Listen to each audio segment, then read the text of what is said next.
over 20 years, I've had the privilege and enjoyment of watching this garden evolve. It's just around the corner and down the street from my own home, and today I'm going to show it to you with its owner, Greg Lee.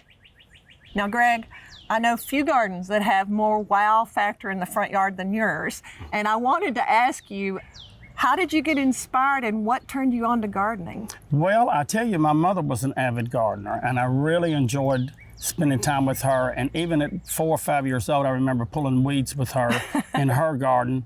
Of course, she wasn't able at that time to purchase many things. She just had to share items, so there wasn't a lot of variety.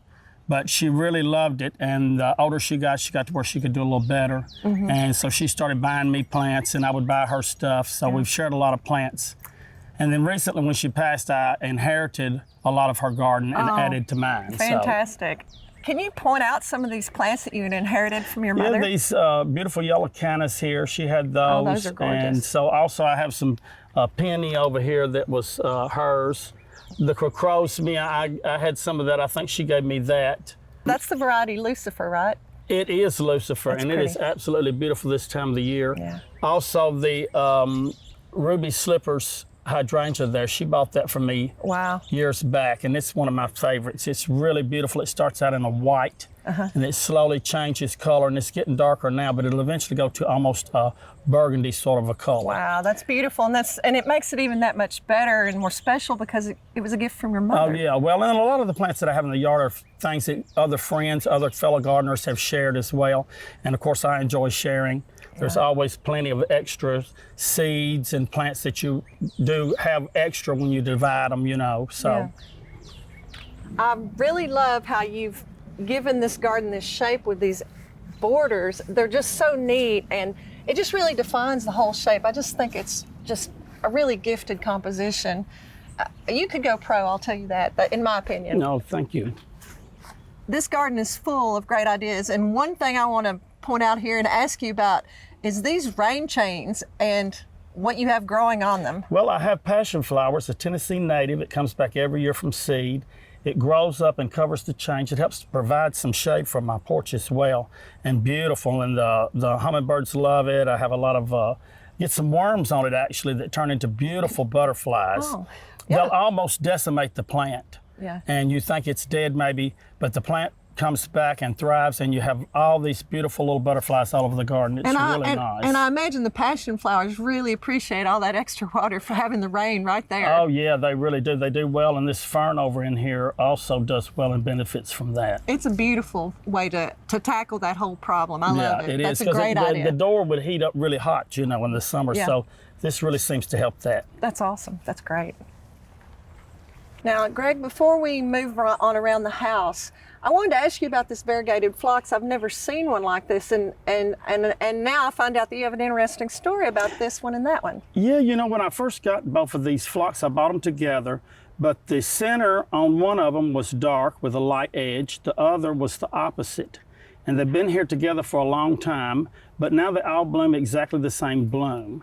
So I don't know if that is cross-pollination or exactly what's happened, but they still look great. Yeah. And they do well, so Beautiful. I've kept them, and they seem to do really well in this spot. That variegated foliage one is just I really stunning. like that. It adds a lot to the garden. This front garden has so much for anyone to enjoy and look at, with so many beautiful, well-tended plants, just massive amounts of curb appeal. Most people would be delighted just to have a space like this anywhere on their property, but then of course, I already know there is so much more beauty to be seen when we turn the corner. Now, another thing I love about this garden is things like this. This is a simple, you know, kind of a utility path on the corner of the house most people wouldn't even visit, and yet you have completely landscaped this, and then it's also got this gorgeous statue, which just makes it very, very serene and just beautiful. I mean, you've really upscaled this little tiny corner of your house. It's gorgeous. Yeah, you can see the statue from the kitchen window. Yeah, which is really nice as well. I mean, the path, the way you've got these growing here and then these evergreens is just really pretty. So we come on around this corner and you have celandine poppies and hostas and beautiful evergreens. And then there's this specimen And it's an oak leaf hydrangea? It is. It has probably been here for a good 22, 23 years. And that's just a single plant? One plant. It's gorgeous. It has done exceedingly well. Yeah, it's beautiful. Obviously, it's happy. And then even the ground is carpeted in mondo grass intermixed with other plants. It's just The mondo beautiful. grass is excellent too. It stays green all year long. Even in the snow, it's green.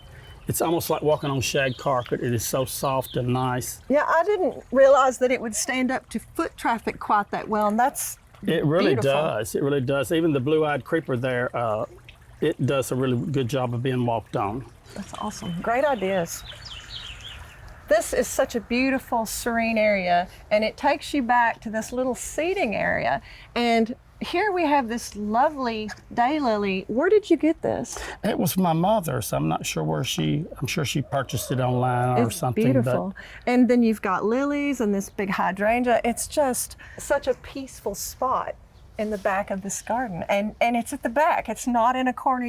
It's not front and center where everybody will see it. This is kind of, I guess, part of your own private sanctuary. Yeah, it is a little private garden where you can sit and relax, have a cup of coffee, enjoy the sound of nature and the birds. It's beautiful. It's really nice. Greg, I think you've managed to find just the right plant or combination of plants to put in every square foot of your property, top to bottom, front to back, side to side. Even here along this driveway, in a bed that's only 2 to 4 feet wide, you've managed to cram in so many plants, even a vegetable patch, and you've got daylilies, crocosmia, coneflowers. You've got an elderberry, and then you've got Japanese ferns. So, and the castor beans. Yeah, I grow the castor beans. They help to provide shade for some of these plants here. There used to be a large tree that provided shade. So now in the summers, I just try to plant castor beans or cleomes, things like that will help provide some shade for those type of plants. Yeah, because you have hostas in here as well, side by side with plants that love the sun. Oh yeah, it And the seems to colors work. of the foliage all work beautifully together. And everything grows really well here. It does. It seems to grow really well. I love it. And even at the very end here, you have a banana tree and then a plinth with a little pot on it. Yeah, I But- recently planted the banana, transplanted it, and some of the leaves fell off, so it's working on getting better. Well, you have just made use of every inch, every foot of space on this lot, and that's amazing. What you see and what you don't see from within each of your garden spaces is considered and very deliberate. There's a rhythm and a flow between the spaces that are public and those that are private. It leads you on. I think it's a masterpiece of a garden. No, thank you. I just want to thank you for allowing us to come and visit your garden. It's summer, it's hot, and this is just a gorgeous, inspiring garden. You make me really want to go back to mine and sort a few things out, because what you've done here with the colors of the foliage, the flowers, something always beautiful, it's just stunning. Well, thank you very much. You're very I welcome. really enjoyed having y'all. Well, thank you. It's been a treat. If you love gardening, you'll want to subscribe to our channel. Home gardening tours, tips from growers, and lots of plants. Until next time.